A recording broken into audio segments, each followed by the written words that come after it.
નમસ્તે વિદ્યાર્થી મિત્રો,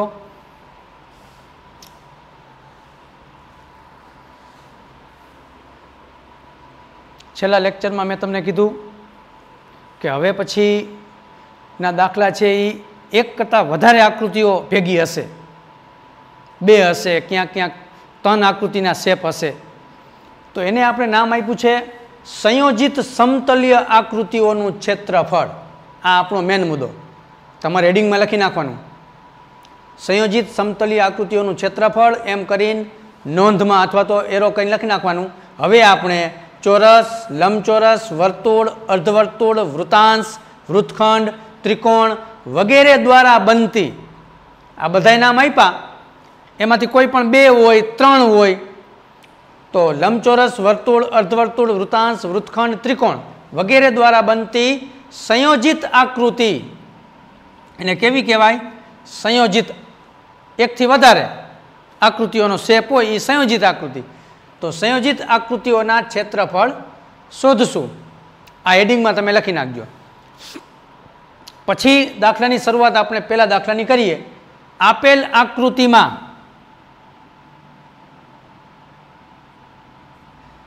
આકૃતિમાં દર્શાવ્યા પ્રમાણે 14 સેમી બાજુવાળા ચોરસ ABCD માં આવેલા રંગીન પ્રદેશનું ક્ષેત્રફળ. હવે એને અહીંયા બધે રંગીન પ્રદેશ છે. જો આ જેટલો ભાગ બાકી રહ્યો ને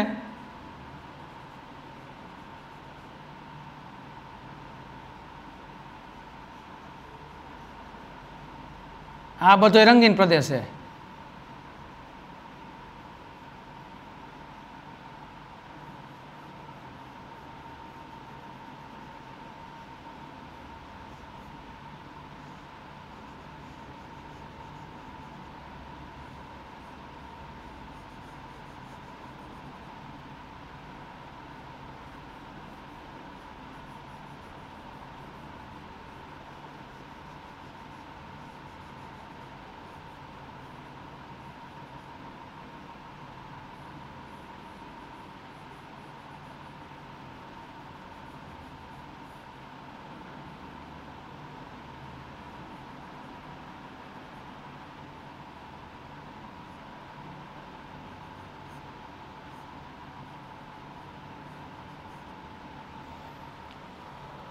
તો આકૃતિમાં બતાવ્યા પ્રમાણેનો આ જે રંગીન પ્રદેશ છે એ ભાગનું આપણે ક્ષેત્રફળ શોધવું છે.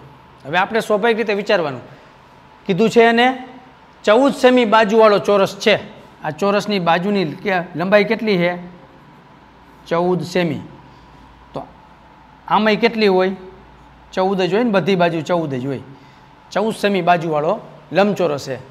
એની અંદર આવા 4 વર્તુળ આપ્યા છે, સરખા જ છે 4 વર્તુળ.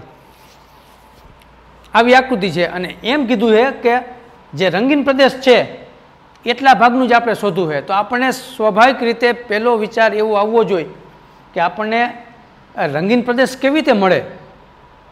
વિચારવાનું, રંગીન પ્રદેશ આપણને કેવી રીતે મળશે? કોઈનો સરવાળો કરવાથી કે કોઈનામાંથી કોઈ બાદ કરવાથી? કાંઈક આપણને મગજમાં એવો વિચાર આવવો જોઈએ. તો આપણે સ્વાભાવિક રીતે આપણને એવો વિચાર આવે કે ચોરસની બાજુની લંબાઈ આપી છે એના ઉપરથી ચોરસનું ક્ષેત્રફળ મળે. કારણ કે ચોરસના ક્ષેત્રફળ માટે ખાલી સૂત્ર શું છે? બાજુનો વર્ગ. ચોરસનું ક્ષેત્રફળ બરાબર બાજુની લંબાઈ એનો વર્ગ, એમ એટલે બાજુની લંબાઈ કે ખાલી બાજુનો વર્ગ. ચોરસનું ક્ષેત્રફળ બરાબર ચોરસની બાજુ હોય ને એનો વર્ગ કરી નાખો એટલે 14 આપ્યા હોય તો 14નો વર્ગ 196. એટલે આ આપણને ચોરસનું ક્ષેત્રફળ મળી ગયું. ચોરસના ક્ષેત્રફળમાંથી શેનું બાદ કરશું? વર્તુળનું. કેટલા વર્તુળ છે? 4. તો 4 વર્તુળનું બાદ કરવું પડે. તો વર્તુળના ક્ષેત્રફળ માટે જરૂર કેની પડે? વર્તુળનું ક્ષેત્રફળનું સૂત્ર πr વર્ગ.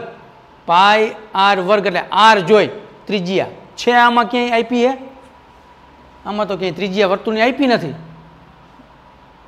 એટલે આપણા ટકોર કરવાનો છે, બરાબર યાદ રાખજો. આપણને વર્તુળની ત્રિજ્યા કેવી રીતે મળે? જો તમને આ 14 છે એટલે કે ચારે બાજુ 14 સેમી જોઈ, અહીંયા 14 હોય તો એનો મતલબ અહીંયાથી હાલો ને તમે આકૃતિમાં આપ્યું નથી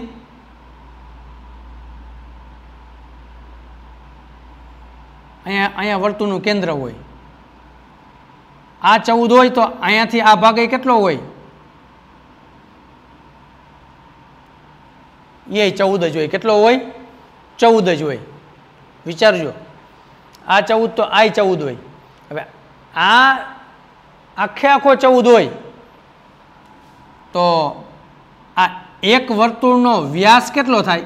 એક વર્તુળનો વ્યાસ અડધો, 14નો અડધો થાય વ્યાસ, 14નો અડધો બનશે વ્યાસ 7. વ્યાસ 7 બને પછી ત્રિજ્યા છે એ 7ની અડધી બનશે. 7ની અડધી બનશે. એ જે ત્રિજ્યા બને એના ઉપરથી જ આપણે 4 વર્તુળનું ક્ષેત્રફળ મળી શકે. આવું આપણે વિચારવાનું છે.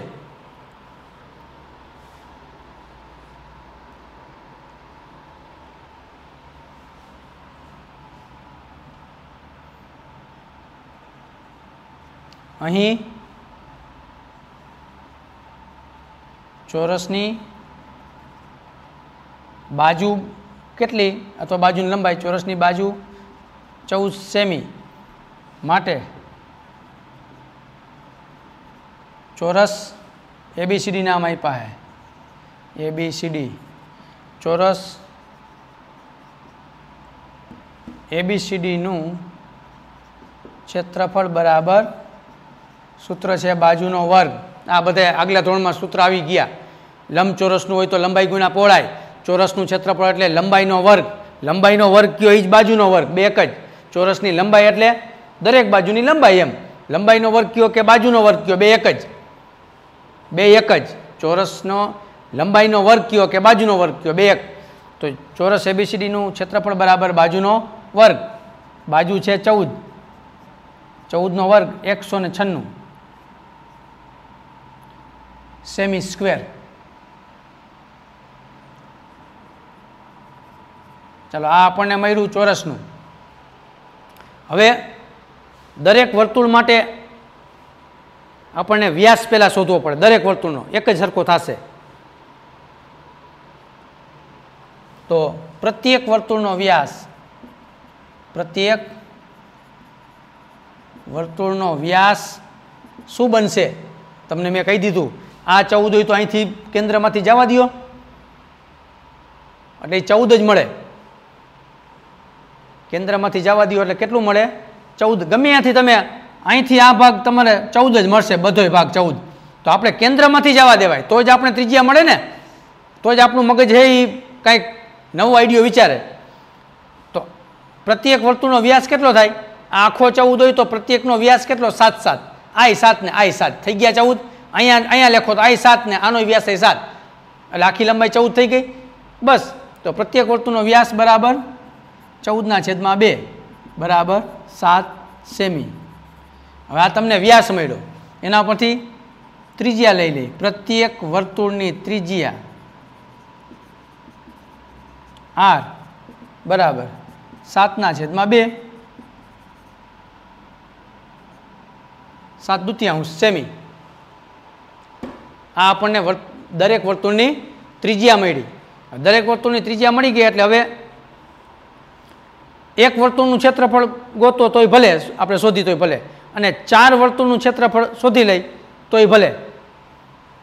પ્રત્યેક વર્તુળની ત્રિજ્યા મળી ગઈ. હવે 4 વર્તુળનું ડાયરેક્ટ જો આપણે સૂત્ર મૂકવું હોય તો સૂત્રમાં આગળ 4 ગુણાવી દેવાના, નહીતર એક વર્તુળનું મળશે, એક વર્તુળનું. તો છેલ્લે તમારે કહેવાનું કે માટે 4 વર્તુળના ક્ષેત્રફળ બરાબર એને ગુણ્યા 4 કરવાના. એને બદલે સૂત્રમાં 4 ગુણાવી દઈ તો કે 4 વર્તુળનું ક્ષેત્રફળ બરાબર 4 ગુણ્યા પાય r વર્ગ. 4 ગુણ્યા પાય r વર્ગ.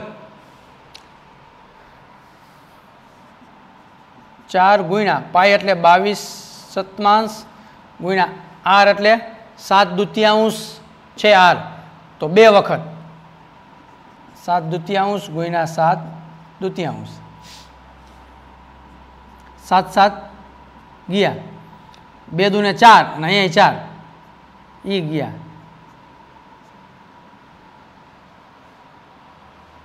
22 × 7 154 આ આપણને 4 વર્તુળનું ક્ષેત્રફળ મળ્યું. ચોરસનું આપણે શોધી લીધું અહીંયા. હવે બીજું ગોઈતું 4 વર્તુળનું ક્ષેત્રફળ. તો રંગીન પ્રદેશનું કેવી રીતે મળશે? ચોરસના ક્ષેત્રફળ હંમેશા જે મોટું હોય ને એમાંથી નાનું બાદ થાય, યાદ રાખજો. વર્તુળ છે એ તો ચોરસની અંદર આવેલા છે એટલે ચોરસનું જ મોટું હોય. તો ચોરસના ક્ષેત્રફળમાંથી 4 વર્તુળના ક્ષેત્રફળ બાદ કરી નાખીએ એટલે વાંહે આ જે જગ્યા છે ને આ ઘાટી રંગીનવાળી એ રંગીન પ્રદેશનું ક્ષેત્રફળ આપણને મળે. તો હવે રંગીન પ્રદેશનું ક્ષેત્રફળ બરાબર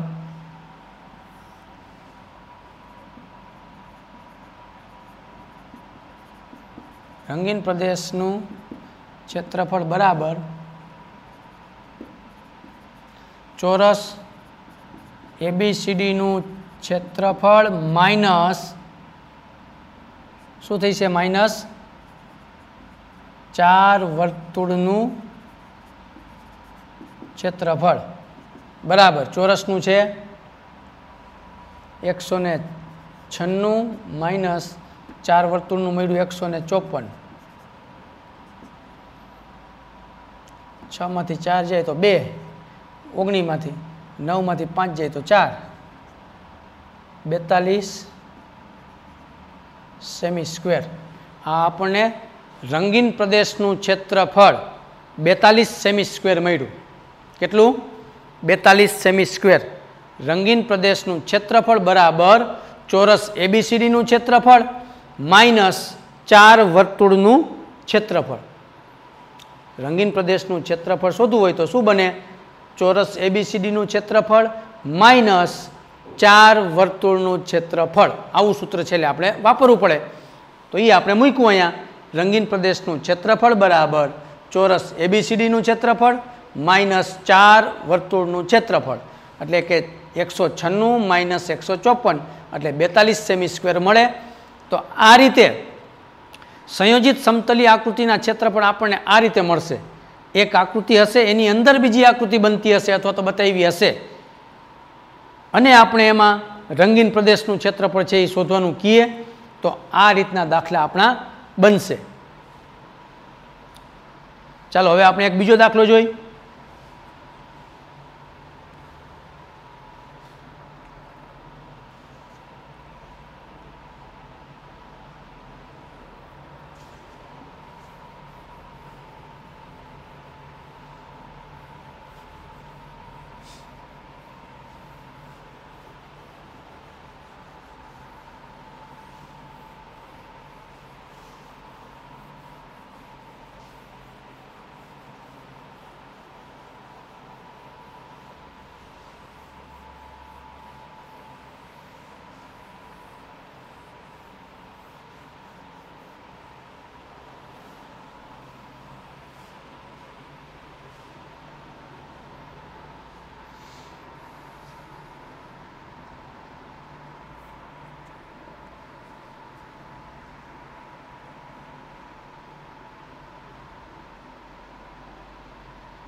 चौदह सेमी बाजूवाड़ा चौरस ABCD में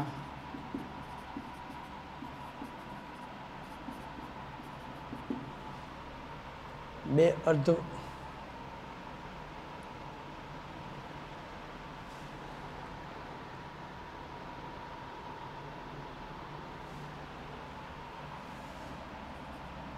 जो અર્ધવર્તુળો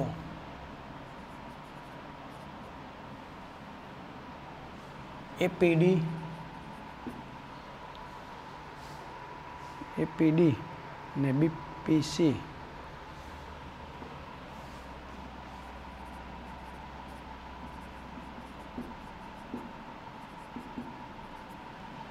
આવેલા હોય તો આપેલ આકૃતિમાં દર્શાવેલ તો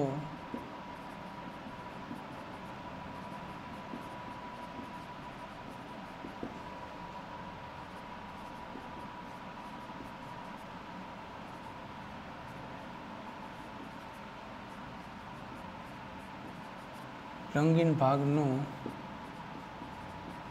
ક્ષેત્રફળ શોધો. ચાલો 14 સેમી બાજુવાળો ચોરસ છે, આકૃતિ એને આપી છે.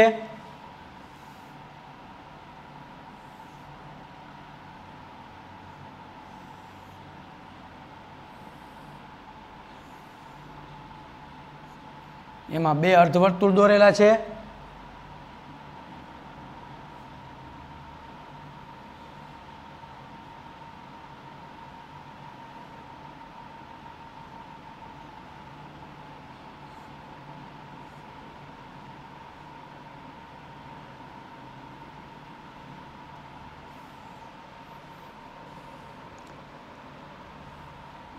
એ બી સી ડી આ ચોરસ છે, એમાંથી એને નામ આપ્યું છે એપીડી.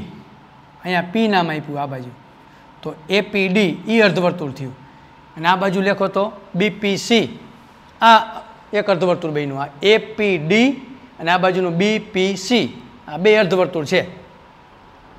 એમાં એને આ રંગીન ભાગ બતાવ્યો છે, આટલો રંગીન ભાગ છે.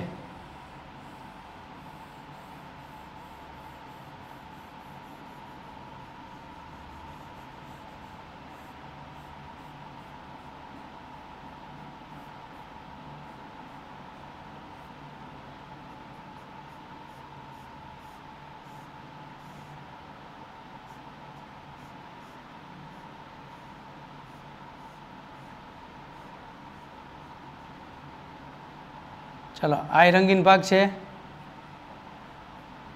આટલો રંગીન ભાગ છે. એનું આપણે ક્ષેત્રફળ શોધવું છે. તો આ રંગીન ભાગનું ક્ષેત્રફળ આપણને કેવી રીતે મળે કે ચોરસના આખા ક્ષેત્રફળમાંથી આ 2 અર્ધવર્તુળ બાદ કરી નાખી, આખું ચોરસનું છે એમાંથી આ 2 અર્ધવર્તુળના ક્ષેત્રફળ બાદ કરી નાખી એટલે પાછળ જે વધે એ શું વધે? રંગીન ભાગ. શું વધે? રંગીન ભાગ. તો ચોરસના ક્ષેત્રફળમાંથી 2 અર્ધવર્તુળનું બાદ. તો હવે ચોરસનું તો આપણે એને 14 સેમી બાજુ કીધી છે, 14 સેમી છે ને. એ 14 સેમી હોય તો એનો મતલબ અહીંયાથી લખો તમે, આ કેન્દ્રમાંથી પસાર કરો, આમ આમ જો વર્તુળનું કેન્દ્ર અહીંયા થઈ છે વચ્ચે, ભલે અર્ધવર્તુળનું અહીંયા બનશે, એક અહીંયા ને એક અહીંયા, પણ એના ઉપરથી આપણે વ્યાસ અને વ્યાસ ઉપરથી આપણને ત્રિજ્યા ગોતવાની છે. તો અર્ધવર્તુળનું હંમેશા અર્ધવર્તુળ હોય આ, તો એનો આ શું બનશે? આવડો આ હાલો કયો જોઈ, અર્ધવર્તુળ આપણે આમ દોર્યું છે, આ આખો વર્તુળ છે. હાલો એમાંથી આપણે અહીંયાથી ભાગ કરી નાખીએ આમ આમ, અને આટલું આપણે કાઢી નાખી, એક બાજુનું કાઢી નાખી, તો એ શું છે? અર્ધવર્તુળનો વ્યાસ જ છે કે નહીં? આ જે છે એ શું વધ્યું? આટલું કાઢી નાખીએ આપણે, તો આ શું વધ્યું? આ શું બન્યો? આ વ્યાસ બન્યો. શું બન્યો? વ્યાસ. કારણ કે એનું કેન્દ્ર અહીંયા જ છે, તો એનું કેન્દ્ર અહીંયા જ હોય તો આ એનો વ્યાસ જ હોય. તો વ્યાસ એ કેટલો થાય? આ 14, તો આ 14 જ થઈ છે. અર્ધવર્તુળનો વ્યાસ જ બનશે. કોણ? એડી અને આ બાજુ બીસી, 2 શું બનશે? 2 વ્યાસ બનશે. તો પહેલા આપણે આની વાત કરી દઈએ. ચોરસ ABCD ની બાજુ બરાબર 14 સેમી. હવે લખશું ચોરસનું ક્ષેત્રફળ બરાબર બાજુનો વર્ગ 14 વર્ગ 196 સેમી સ્ક્વેર. ચાલો આ આપણે ચોરસનું ક્ષેત્રફળ તો એકદમ મળી ગયું. હવે અર્ધવર્તુળ માટે મેં તમને કીધું એમ અડધું વર્તુળ વીખી નાખી તો આ છે એની બાજુ જ બનશે, એટલે એનો વ્યાસ બનશે, સોરી આ વ્યાસ બનશે અને આ બાજુ આ વ્યાસ બનશે.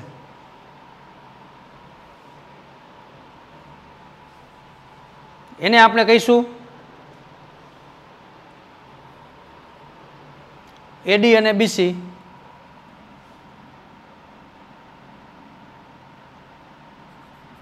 એડી, આ એડી અને આ બાજુ બીસી. એડી અને બીસી બંને શું છે? અર્ધવર્તુળના વ્યાસ છે. એડી અને બીસી, આ બીસી અને એડી બે શું છે? વ્યાસ છે. માટે અર્ધવર્તુળની દરેક અર્ધવર્તુળ લખાય, દરેક અર્ધવર્તુળની ત્રિજ્યા આર બરાબર આ 14 જ હતા ને, આ 14 આ 14. તો અહીંયા આપણે એને ખાલી કહી દેવાનું કે એડી અને બીસી બે વ્યાસ કહેવાય. તો તમે કહી શકો કે હવે દરેક અર્ધવર્તુળની ત્રિજ્યા બરાબર વ્યાસ કેટલો છે? 14/14 એટલે 7 સેમી. આપણે તો ત્રિજ્યા ગોતવી હતી, જે ત્રિજ્યામાં આપેલી નહોતી એ આપણે આ સંયોજિત આકૃતિ ઉપરથી આપણને વિચારવાનું કે જે ચોરસની બાજુ આ રીતે આપી હોય અને અર્ધવર્તુળ બતાવ્યું હોય તો એ બાજુ એ જ એનો વ્યાસ થઈ ગયો, કારણ કે એનું કેન્દ્ર અહીંયા જ હોય. ખાલી જો ટપકું કરું છું તમને યાદ, અહીંયા હોય સમજવા માટે, અહીંયા જ એનું કેન્દ્ર હોય તો એ એનો વ્યાસ ઉપરથી તો ત્રિજ્યા મળી જાય. તો આપણે દર્શાવ્યું કે એડી અને બીસી બંને અર્ધવર્તુળના વ્યાસ છે. માટે દરેક અર્ધવર્તુળની ત્રિજ્યા કેટલી થાય? તો કે વ્યાસનો અડધો, 14નો અડધો 7. હવે બે અર્ધવર્તુળનું ક્ષેત્રફળ, બે અર્ધવર્તુળોના ક્ષેત્રફળ બરાબર 2 ગુણ્યા અર્ધવર્તુળનું સૂત્ર શું? અર્ધવર્તુળનું ક્ષેત્રફળનું સૂત્ર વર્તુળનું હોય તો પાય r વર્ગ હોય, અર્ધવર્તુળ હોય તો 1/2 આગળ મૂકી દેવાના, 1/2 પાય r સ્ક્વેર. તો આમાં 2 ગુણ્યા 1/2 પાય r સ્ક્વેર એટલે કે અડધું ગુણ્યા પાછો 2 એટલે આખું જ થઈ જાય, અડધું ગુણ્યા 2 એટલે આખું જ થઈ જાય. અથવા તો 2 ગયા, 2 ઉઠશે એટલે અહીંયા પાય r સ્ક્વેર જ વધશે. પાય r સ્ક્વેર છે એ આખા વર્તુળનું ક્ષેત્રફળ છે બરાબર પાય r સ્ક્વેર.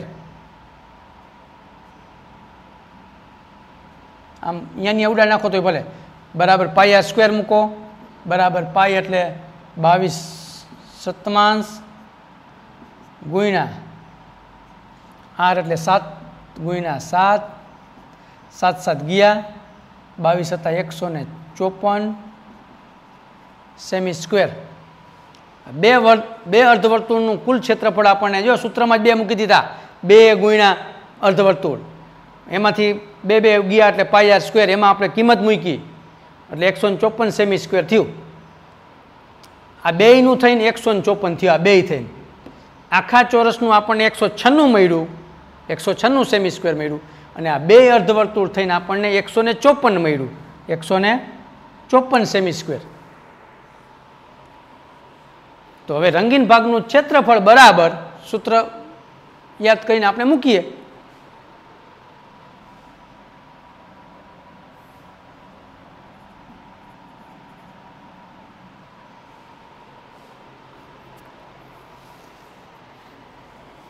આકૃતિમાં શબ્દ વાપર્યો તો એપીડી અને બીપીસી. તમે અહીંયા શબ્દ વાપરી શકો છો કે અર્ધવર્તુળ એપીડી અને બીપીસી બે માટે ત્રિજ્યા બરાબર 14/2. અહીંયા આપણે શબ્દ વાપર્યો નથી, ખાલી અર્ધવર્તુળની ત્રિજ્યા લીધી, આકૃતિમાં બતાવી દીધું છે તો આપણે આકૃતિમાં બતાવી દેવાનું. રંગીન ભાગનું ક્ષેત્રફળ અથવા રંગીન પ્રદેશ, રંગીન ભાગનું ક્ષેત્રફળ બરાબર સૂત્ર કાયદેસર શું લાગે? ચોરસ ABCD નું ક્ષેત્રફળ માઇનસ 2 અર્ધવર્તુળનું ક્ષેત્રફળ.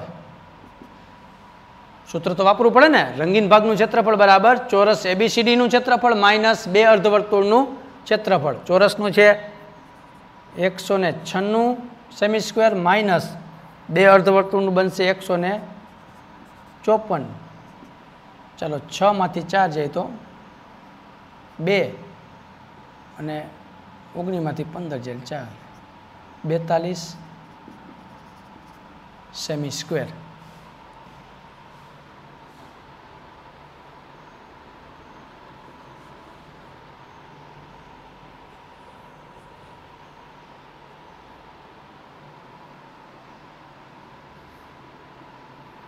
આગલા દાખલા જેવો જ દાખલો થયો કહેવાય. એમાં તો વર્તુળ હતા, પણ એમાંય તમે વર્તુળને જોવો જોઈએ.